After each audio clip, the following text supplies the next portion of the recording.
Don't walk into a garden center this spring and say, I need help with a landscape design. Instead, try this question. It goes like this. What would you recommend that I plant in this spot?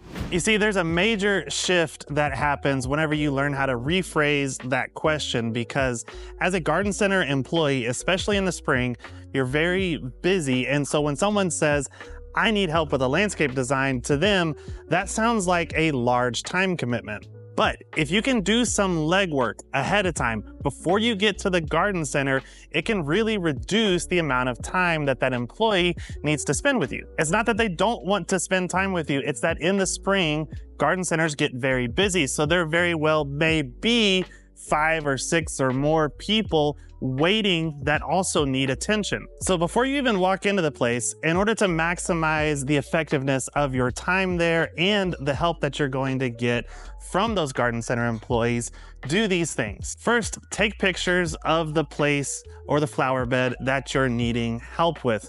Don't do videos and don't do too many pictures. Just a couple of nice pictures is all that we need. Then get your rough measurements for the area that you need help with. You know, this flower bed is 15 feet long and 4 feet wide, and at the widest point, it gets about 8 feet wide. Then observe the amount of sunlight that it gets there. So is it all day sun? Is it only getting a little bit of morning sun? Or does it get hot afternoon sun, right? And lastly, think about the types of plants that you want or your specific goals for those flower beds. Are you wanting a perennial garden to attract pollinators?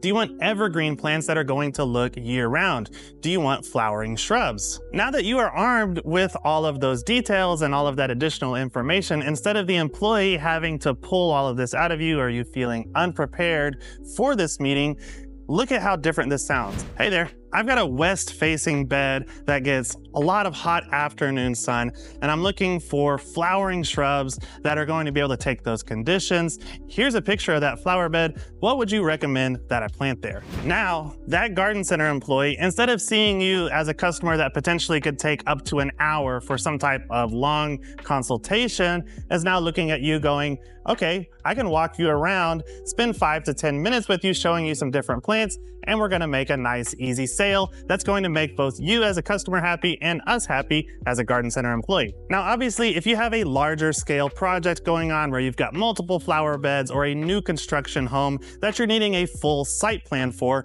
you're probably better off hiring a landscape designer or a landscape architect. But in most cases where it's a homeowner just revamping a flower bed or two, this strategy can work really, really well, and you're not having to pay anyone a design fee while still getting that local expertise that your local independent garden center has to offer you. Anyway, hopefully this can help you out this spring as you take on those landscaping projects at your house.